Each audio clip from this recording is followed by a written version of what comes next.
다음으로 비공식 교육 과정을 통해서 전문 직업성을 어떻게 배우게 되는가에 대해서 설명을 하도록 하겠습니다. 비공식 교육 과정은 앞서 말씀드린 바와 같이 교육자, 교수자와 학습자의 상호작용, 미시적인 상호작용에서 발생한 우연적이고 비계획적인 학습이 비공식 교육 과정입니다.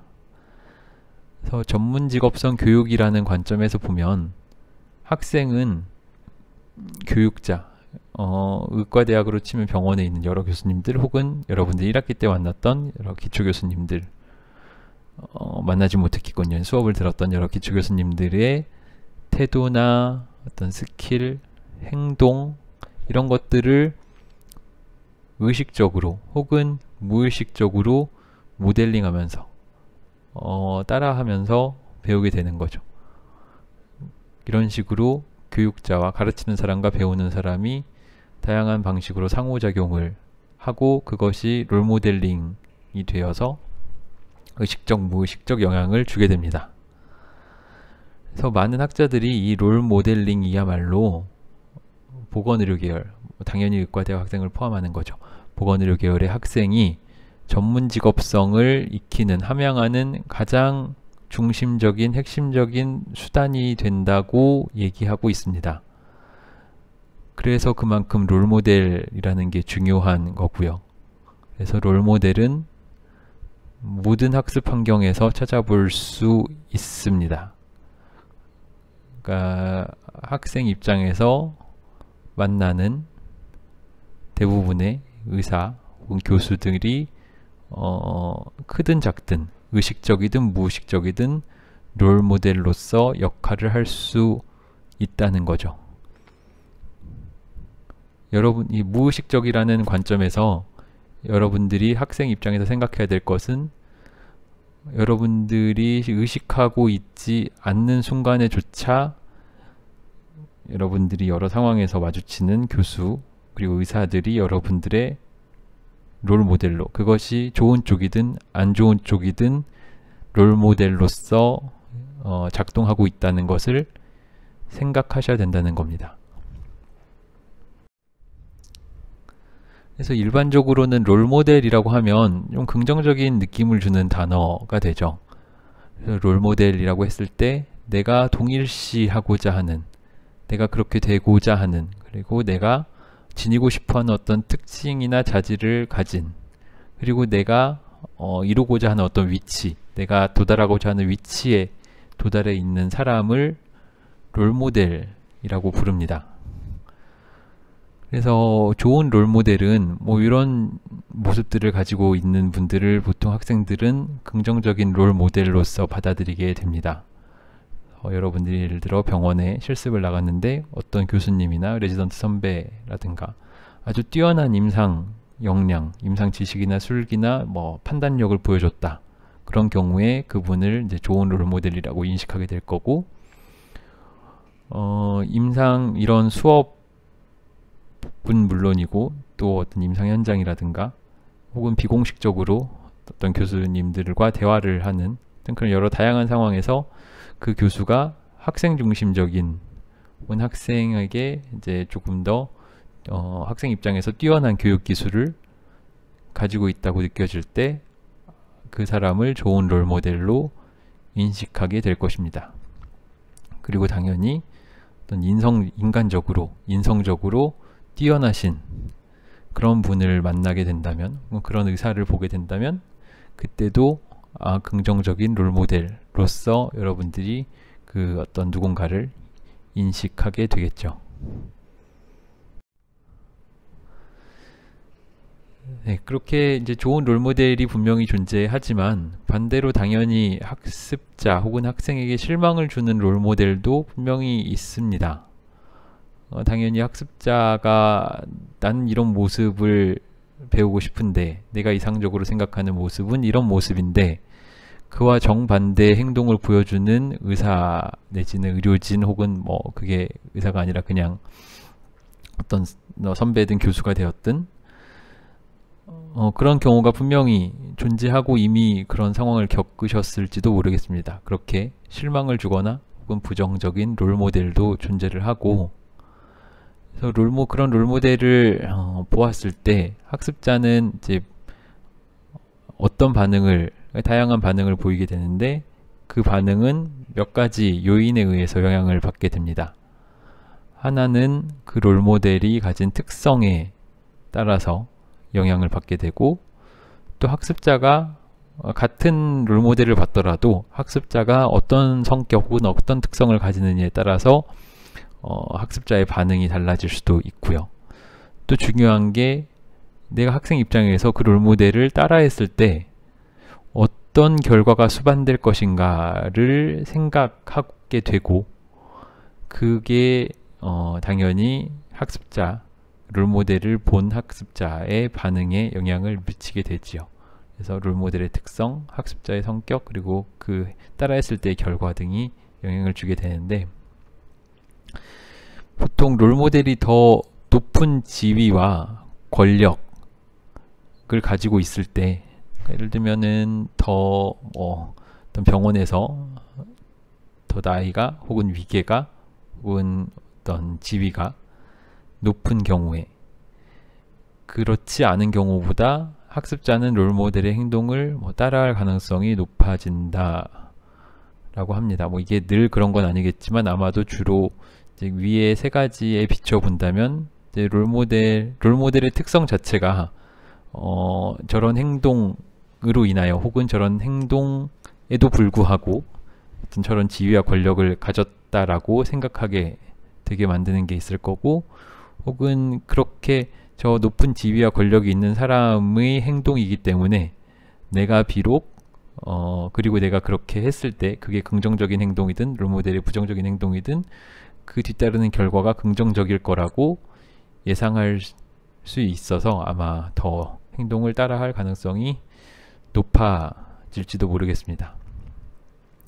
이런 측면에서 여러분들이 누군가의 여러분들이 접한 롤모델의 행동을 따라 하는 상황을 스스로 깨달았다면, 나는 왜 저 롤모델의 혹은 저 선배 혹은 의사 혹은 교수의 행동이나 모습을 따라하고 있는지를 스스로 한번 생각해 보면 좋겠고, 그런 것들이 앞서 얘기했던 성찰에 해당하는 어떤 그런 생각 혹은 사고방식, 행동이 되겠습니다.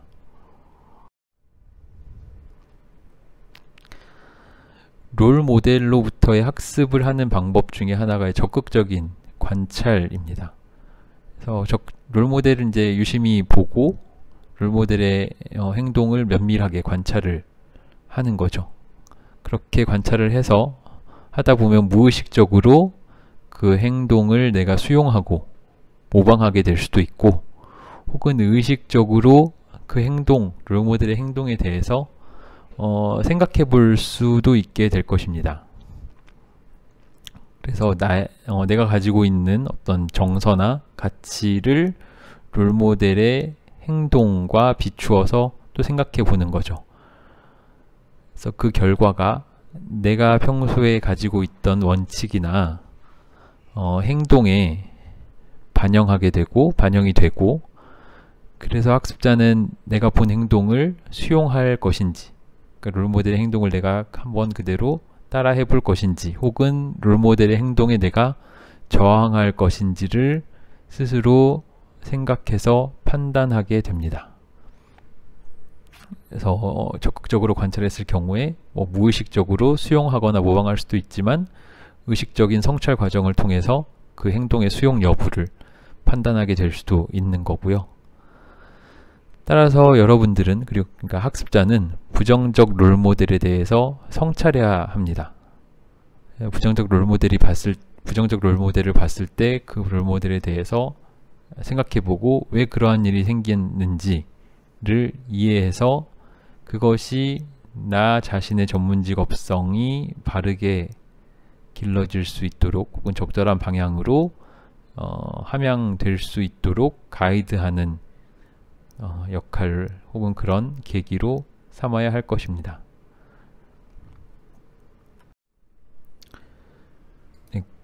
그렇기 때문에 교육자는 자기 자신이 롤모델로서 역할을 하고 있다는 것을, 무엇보다 내가 그렇게 의도하고 있던 혹은 의도하고 있지 않든 간에 교육자 자신이 전문 직업성의 롤모델이 되고 있음을 인식해야 합니다. 이게 비록 교육자에게 하는 조언인 것 같지만, 이거는 여러분들이 나중에 레지던트가 되어서도, 혹은 더 작게는 지금 여러분들이 여러분들 후배에게 롤모델로 역할하고 있음을 인식해야 한다는 말과도 동일합니다. 그렇지만 어쨌거나 이건 교육과정에 대한 얘기니까 조금 더 교육자 자신, 교육자 관점에서 보자면, 이렇기 때문에 교수는 학생에게 지금 무엇을 모델링하고 있는지, 그래서 왜 이렇게 하고 있는지를 명확히 설명하는 것이 바람직합니다. 반대로 말하면 학생 입장에서는 지금 교수 혹은 선배 의사 혹은 선배 뭐 어떤 교수가 됐든 뭔가를 하고 있다면은 그게 어떤 것을 모델링하고 있는 건지 생각해 보거나 물어보거나 혹은 왜 그렇게 하고 있는지를 질문해 볼 수 있을 것입니다. 그리고 교수 역시 내가 모델링하고 있는 혹은 하지 않거나 하지 못하고 있는 행동에 대해서 성찰할 필요가 있습니다. 마찬가지로 다시 한번 학생들에게 적용을 시켜보면, 학생들 여러분이 지금 후배들에게 어떤 전문 직업적 행동을 모델링하고 있는지 혹은 못하고 있는지 성찰해 볼 필요가 있고, 이건 여러분들이 학년이 올라갈수록, 그리고 나중에 전공의가 되어서 학생들을 직접 가르치는 상황이 되어서, 그리고 학생들이 여러분들을 보는 상황이 되어서 꼭 생각해 보셔야 되는 부분입니다. 그리고 전문 직업성에 대한 교수 개발에 참여해야 한다는 말은, 이제 교수 개발은 교수들을 위한 교육 프로그램이라고 보면 되겠습니다. 학생 여러분들은 이렇게 수업을 통해서 어떤 내용을 배우는 것처럼 교수들도 뭔가 새로운 것을 가르쳐야 하는 상황에서 교수 개발이라는 교육자를 혹은 교수를 위한 교육 프로그램에 참여해야 되는 상황이 있거든요. 대표적으로 이런 코로나로 인해서 온라인 수업을 해야 되는 상황에서 교수들에게는 적절한 온라인 수업 진행에 대한 교수 개발 프로그램이 제공되어야 될 필요가 있는 거죠. 그래서 학생 입장에 대응시켜 보면 지금 이러한 수업에서 전문 직업성을 충실히 잘 학습해 두는 것이 중요하다고 하겠습니다. 아무래도 이런 교육 자체가 여러 차례 반복적으로 혹은 다수의 어떤 프로그램이 개설되어 있지 않기 때문에 아마 의과대학을 다니면서, 그리고 나중에 전공의가 되어서까지 이런 프로그램이 적어도 현재 시점에서는 그렇게 전문 직업성에 대한 교육이 우리나라에서 많이 이루어지고 있지는 않기 때문입니다.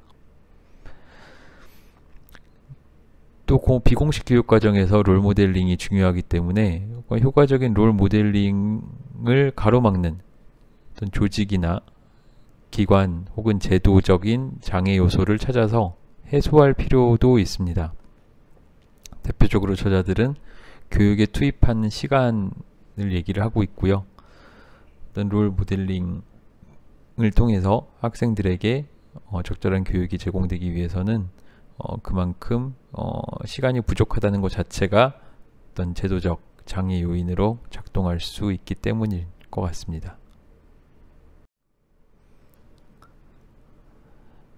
세 번째입니다. 그렇다면 지금까지 공식 교육 과정에서의 전문 직업성 교육, 그리고 비공식 교육 과정의 전문 직업성 교육에 대해서 얘기했는데, 그렇다면 마지막으로 잠재 교육 과정을 통해서 전문 직업성은 어떻게 학습되는가를 살펴보겠습니다.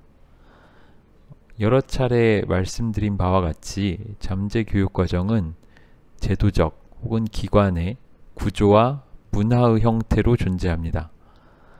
그래서 학습자에게 무언의 암묵적인 생존의 규칙을 전달하죠. 그래서 예를 들면 여러분의 입장에서 보자면 수업이나 시험, 예를 들어 학점이 대표적인 여러분들의 생존 규칙 중에 하나일 텐데, 의과대학이라는 조직에 평가 방식, 시험이라는 평가 방식이 여러분들에게 어디에도 명확히 그렇게 써있진 않지만 여러분들 모두가 공통적으로 느끼고 있는 생존 규칙을 알려주고 있는 거죠. 어떤 식으로 공부해야 되고, 어떤 식으로 시험에 대비해야 되고, 어떤 종류의 학습은 바람직하지만 내 생존엔 도움이 되지 않고, 어떤 종류의 학습은 바람직하진 않지만 내 생존에 도움이 되는지 어디에도 써있지 않지만 여러분들에게 알려주고 있습니다. 이런 것들도 대표적인 잠재 교육 과정의 하나가 되겠고요. 이렇게 시험에 대해서 떠올려 보면 바로 알 수 있는 것처럼 잠재 교육 과정은 공식 교육 과정만큼이나 중요합니다. 그래서 공식 교육 과정에서 아무리 이렇게 해야 된다, 저렇게 해야 된다, 이런 것이 전문직업적 행동이고 이런 건 전문직업적이지 못한 행동이다 라고 얘기를 해도 잠재 교육 과정이 그러한 어떤 공식 교육 과정의 의도를 충분히 뒷받침하지 않으면 공식 교육 과정에서의 의도는 혹은 그런 시간은 상당히 무의미해질 수밖에 없습니다. 잠재 교육 과정은 당연히 긍정적일 수도 있고 부정적일 수도 있는데 대체로는 이제 부정적인 뉘앙스를 많이 띠긴 합니다. 왜냐하면 그럴 수밖에 없는 게 공식 교육 과정에서는 되게 교과서적인 이야기, 좋은 이야기들을 많이 하잖아요. 그러다 보니까 잠재 교육 과정은 대체로 그 공식 교육 과정에 반하는, 그러니까 이렇게 좋은 혹은 바람직한 것을 교육했지만 그게 현실에서 구현되지 못하게 하는 요인으로 언급되는 경우가 많아서 대체로는 부정적인 뉘앙스를 띠지만 사실 잠재교육 과정이란 단어 자체는 중립적인 단어이죠. 그러니까 무언의 암묵적인 잠재적인 구조와 문화라는 것을 보여주지 이게 잠재교육 과정이란 단어 자체가 어떤 긍정적이라던가 부정적인 의미 자체를 그 용어가 담고 있지는 않고요.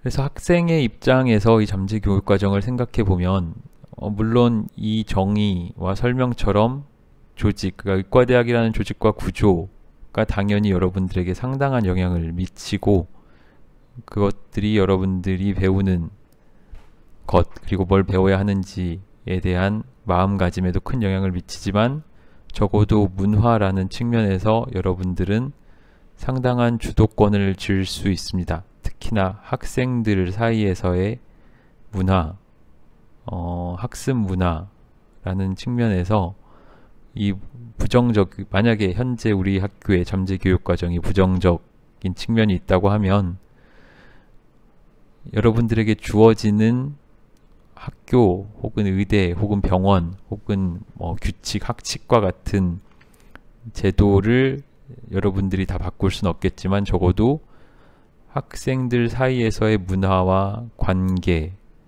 구조 그런 것들은 분명히 스스로 바꿔나갈 수, 긍정적인 방향으로 개선해 나갈 수 있을 것이라고 생각합니다. 의과대학에서 다양한 방식으로 부정적인 잠재교육 과정이 존재합니다. 그래서 처음에 아주 의사에 대한 이상적인 생각을 품고 현재 의예과 1학년도 그럴까요? 하여튼 그런 이상주의를 품고 의과대학에 온 학생들이 그런 것들을 잃어가게 되고 전문직 정체성이라는 것이 어떤 진정한 어떤 전문직 정체성을 함양하는 게 아니라 그냥 어떤 하나의 의식, 마치 본과 진입식 혹은 지혜식 같은 실습 혹은 화이트 코트 세레모니라고 하는 그런 그냥 하나의 의식으로 되어버리는 것들도 있고요. 의과대학에서 자신의 감정을 드러내는 것은 특히나 윗사람에게 드러내는 것은 위험한 혹은 그런 것이 어떤 윗사람의 오히려 불편한 마음을 자극할 수 있다는 것 때문에 학생들은 자신의 정서를 소위 침묵시키게 될 수도 있고요.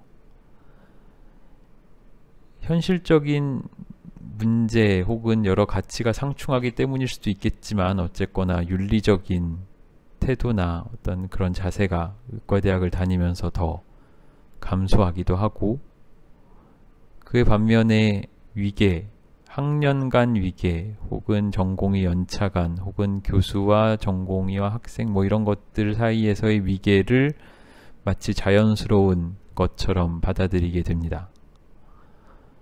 좋은 의사가 되는 것이 무엇인지는 공식적이기보다는 비공식적으로 배우게 되기도 하고요.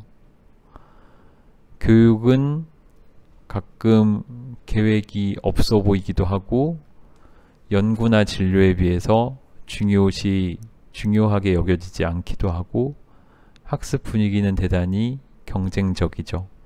그래서 이런 것들이 의과대학에서 확인되는 부정적인 잠재교육과정의 예시로 저자들이 열거한 거고, 네, 학교마다 혹은 나라마다 차이는 있겠지만 공통적인 부분이 또 상당히 많을 거라고 생각을 합니다.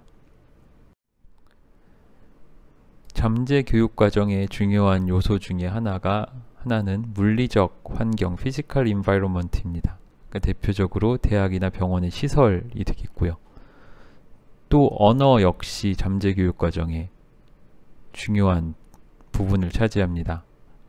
대표적으로 조직에서 사용되는 어떤 은어, 슬랭도 잠재교육과정을 구성하고, 이런 물리적 환경과 언어가 학생들에게는 무엇이 이 조직에서 혹은 의과대학과 병원에서 중요하게 여겨지고, 또 실제로 여기서 공식 교육과정에서 배운 것은 어땠든지 간에 실제로 병원에서 일이 돌아가는 방식은 어떠한지에 대한 아주 중요한 메시지를 전달하는 게 이런 물리적 환경이나 언어와 같은 잠재교육과정입니다.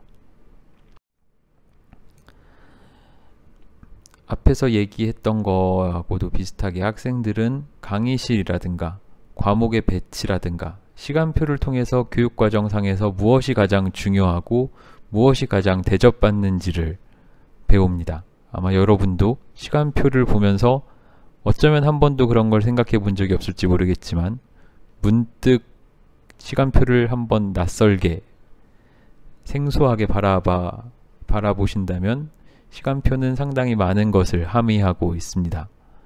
예를 들어서 다음과 같은 상황이라고 치죠. 가장 상태가 좋은 교실에서 수업이 이루어지거나 가장 시간표상 좋은 시간대에 어떤 수업이 배치되어 있다.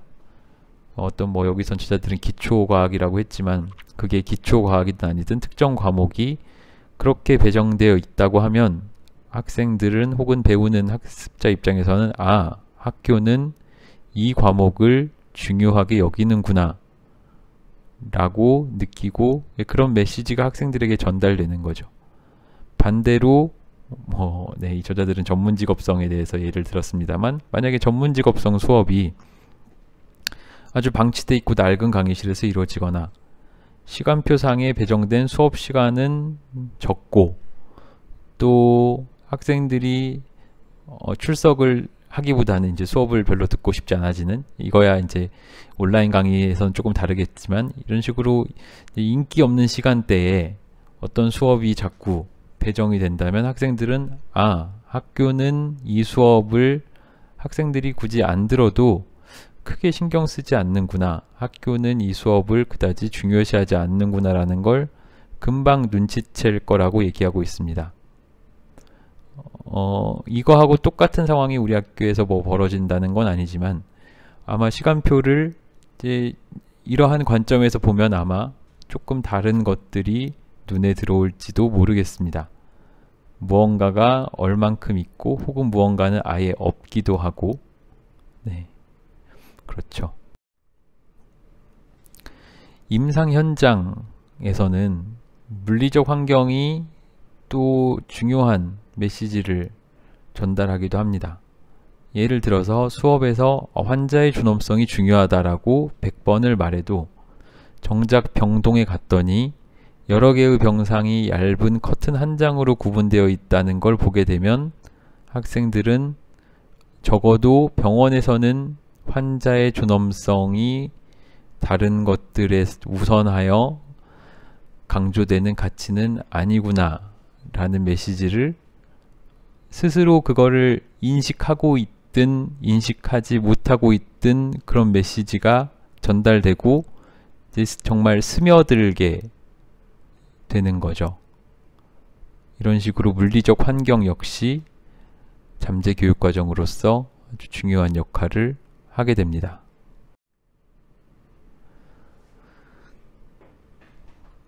또 몸의 관점에서 젠더화된, 인종화된, 계급화된 몸의 형태로 나타나게 되는데, 앞서 학생들이 전문직업성을 외양으로서의 전문직업성으로 이런 관점을 가지고 있다는 것을 설명했던 게 있었죠. 그래서 학생들이 내가 어떻게 다른 사람에게 비춰지는지, 내 겉모습이나 내가 하는 말투, 혹은 내 옷차림 등에 대해서 신경을 쓴다는, 그리고 그걸 전문직업성의 중요한 어떤 한 측면으로 본다는 얘기를 했었는데, 수업에서 이제 어떻게 옷차림을 갖춰야 할지 배울 수도 있죠. 또 예를 들면 임상실습 오리엔테이션에서 그런 것들을 배울 수도 있지만, 일반적으로는 다른 보건의료 전문직이 어떻게 입는지를 관찰해서 배우는 부분도 있습니다. 그리고 프로페셔널한 옷차림에 대해서 이제 임상교사라고 클리니컬 티처, 그러니까 임상에서 여러분들을 가르치는 어떤 그냥 사람을 통칭하는데 사람들에게 지적을 받기도 하죠. 그래서 이런 지적들이 일종의 잠재 교육 과정으로서 내가 어떻게 외양을 갖춰야 할지를 깨닫게 되는 사건이 되기도 합니다. 잠재 교육 과정의 또 다른 측면이나 요소로는 의도적인 사회화 행위로 번역한 이제 intentional socialization practices라는 것들도 들어갈 수 있습니다. 그래서 보건의료 전문직 교육기관이 학생과 교수의 올바른이라는 것은 어떻게 보면 그 기관의 특성이나 문화나 분위기에 부합하는 이라는 뜻이 될 수도 있겠죠. 그러니까 그 조직 자체의 특성에 맞는 사회적 역할이나 사고방식이나 관심 분야를 재생산하기 위해서 하는 어떤 행위를 말합니다. 재생산이라는 말은 생물학적인 것이라기보다는 어떤 계속 그 조직의 새로운 신입 혹은 새로운 구성원이 들어올 때 그 들어온 구성원에게 기존 구성원의 특성이 반복되어서 나타나는 것을 표현한 그런 단어로 이해하시면 되겠습니다. 특정한 방식의 사고 방식이 계속 그 조직 내에서 재생산되는 게 그 한 가지 얘겠죠. 그러니까 아주 그 기관에 오래 있었던 사람의 혹은 그 기관 혹은 조직의 지배적인 많은 사람들에게 퍼져 있는 사고 방식이 그러한 사고 방식을 가지고 있지 않은 신입 혹은 신규 구성원에게 전수되어서 그게 조직 내에서 계속 재생산되고, 이런 것들을 이제 의도적 사회화 행위의 한 예시로 볼 수 있을 텐데요. 시상이나 승진 제도를 활용해서 더욱 강화하는 것이 이제 한 가지 예시가 됩니다. 그래서 예를 들면 연구에 관심을 많이 갖고 있는 의대 졸업생을 양성하고자 하는 어떤 연구중심 대학이 있을 때 그 대학이 이 연구라는 가치 혹은 역할이나 관심 분야를 재생산하는 방식은 의과대학에서 연구 성과를 시상하거나 혹은 그 연구 성과 자체를 승진에 반영함으로써 이 연구라는 것을 계속 재생산해내는 거죠. 이런 것 역시 잠재 교육 과정의 한 가지 양상이라고 볼 수 있겠습니다. 또 그 밖에도 의과대학의 학생 모집 요강에 담겨 있는 여러 정책이나 혹은 학생이나 교수에게 대학 차원이나 병원 차원에서 배부되는 자료 등이 있을 때 그 자료 역시 이 기관이, 이 조직이 무엇을 가치 있게 여기는지에 대한 암묵적인 메시지를 전달합니다. 그 정책이나 자료가 표면적으로 보여주고 있는, 혹은 명시하고 있는 것이 있겠지만 단순히 거기서 그치지 않는다는 거죠.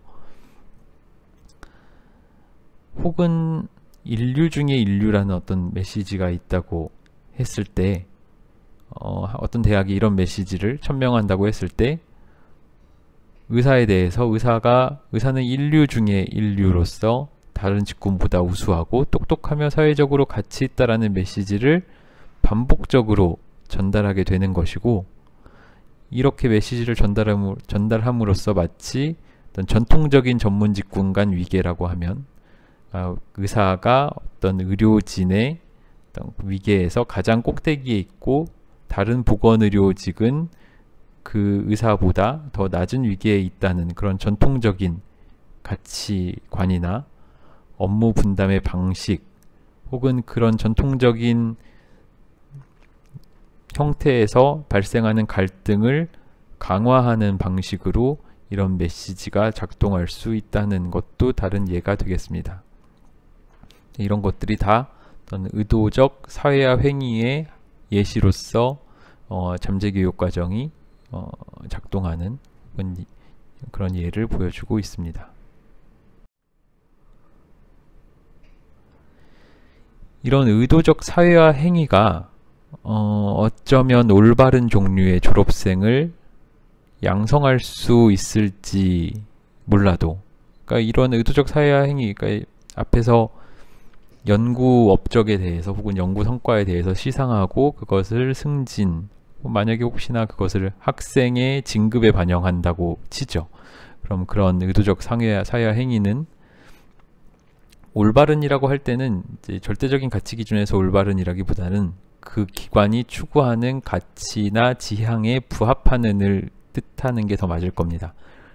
그래서 그런 취지에서의 올바른 졸업생을 양성할 수 있을지 몰라도, 동시에 이것이 유발할 수 있는 건 전략적 수능 또는 저항과 같은 양상인데, 전략적 수능이란 말은 비록 상반되는 신념을 가지고 있지만 그 제도를 따르는 것입니다. 그러니까 어떤 사람은 아까 연구의 예로 돌아가면 연구가 그렇게 중요하지 않다고 생각할 수도 있죠. 연구에 대한 그 개인의 신념은 사람마다 다를 수 있기 때문에, 그럼에도 불구하고 전략적으로 그 기관의 의도적 사회화 행위에 그 통제를 따르는 것이죠. 그게 전략적 수능이고, 더 나아가면 이제 어떤 그런 지배적인 문화에 도전하고 문제를 제기하는 저항이란 형태로 나타날 수도 있습니다. 어떤 것이 늘 옳고 그르다라기보다는 어떤 의도적 사회화 행위가 있을 때 이러한 결과를 유발할 수 있다는 것을 설명하고 있는 것입니다. 그래서 보건의료 계열의 학생들은 이 바로 직전에 이런 일화들처럼 모순되는 메시지를 자주 겪게 됩니다. 이런 것들이 결국 교육과정과 관련된 전문직업성 딜레마가 되는 거죠. 내가 알고 있는 원칙과 내가 배운 것이 실제 현장에서 나에게 지시되는 내용과 달라서 어떤 불안감을 유발하고 불편한 마음을 갖게 하는, 그래서 심지어는 거기에 대해서 저항하는 그런 상황들이 발생하게 되는 거고, 대표적으로 이런 저자들은 이런 예를 들고 있는데요. 손을 아주 잘 씻어야 한다라는 메시지, 이런 내용을 배우지만 실제로는 빨리 손을 닦아라, 손 씻는 건 그렇게 중요하지 않다라고 현장에서 경험을 하기도 하고, 카데바를 이제 존엄을, 카데바를 충분히 존중하라 라는 메시지와 동시에 이 해부 실습이 낯설기 때문에 여기에 적응하기 위해서 약간의 농담을 하는 것은 괜찮다 라는 메시지를 전달받기도 하고요.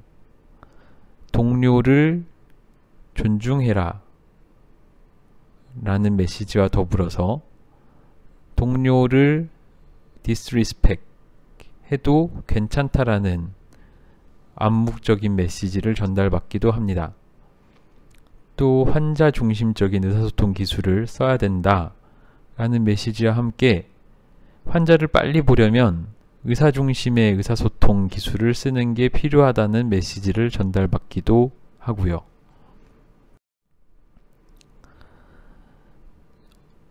사망을 앞둔 환자 앞에서 이제 어떤 그 환자의 존엄과 프라이버시를 존중해라 라는 메시지와 더불어 사망 임종을 앞둔 환자를 학생이 배우는 것에 도움이 된다면 그런 환자를 일종의 스펙타클, 그러니까 어떤 인상적인 장면처럼 써도 된다 라는 메시지를, 상충되는 메시지를 전달받기도 하고,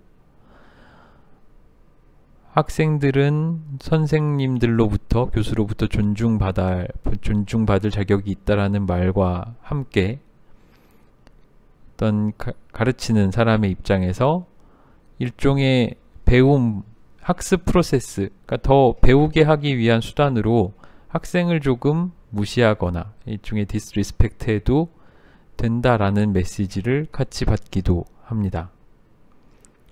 적절한 치료 테크닉을, 가장 최적의 제일 적합한 치료 테크닉을 써야 된다는 메시지와 더불어서 뭐가 제일 적절하지 간에 가장 흔히 사용되는, 혹은 그냥 이렇게 할 거라고 기대되는 치료 테크닉을 쓰라라는 메시지를 동시에 받기도 합니다.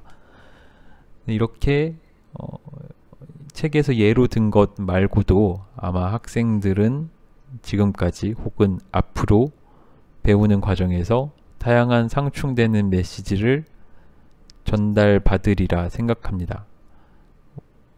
안 그러면 조금 더 좋겠지만 그렇지 않게 모든 교육이 진행되기는 무척 어렵고, 그래서 오히려 이런 모순적 메시지를 받지 않을 거라고 기대하기보다는 이러한 모순적 메시지를 내가 받는다는 것을 스스로 인식하고 그 상황에 적합한 행동 혹은 그 상황에서 내가 생각해 봐야 되는 것이 무엇인지를 더 스스로 면밀히 성찰하고 검토하고 반성하고 생각해 보는 그런 자세가 더 필요할 것이라고 생각합니다.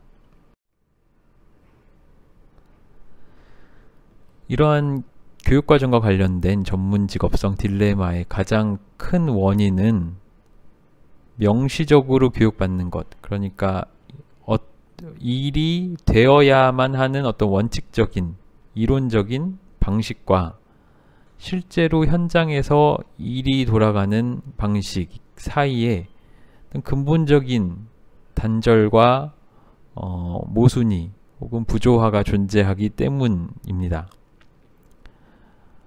학생들은 이런 일을 겪으면, 그러니까 글로 배운 것과 실제로 보는 것이 다르면 어떤 좌절과 고뇌에서 단순한 좌절감을 넘어서 심각한 도덕적 고뇌 혹은 영어로는 severe moral distress를 경험하기도 하죠.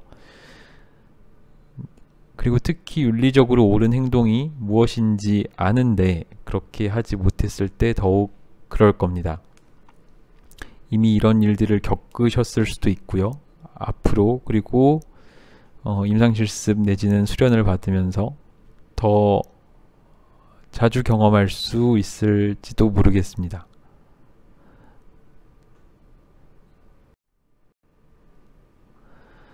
그래서 학생들 입장에서도 중요한 것은 이 모순된 메시지가 없을 거라고 혹은 없어지기를 기대하기보다는 그러한 모순된 메시지가 나에게 왔을 때 혹은 내가 그러한 상황에서 어떻게 해야 될지를 생각해 보는 게 훨씬 중요할 것입니다.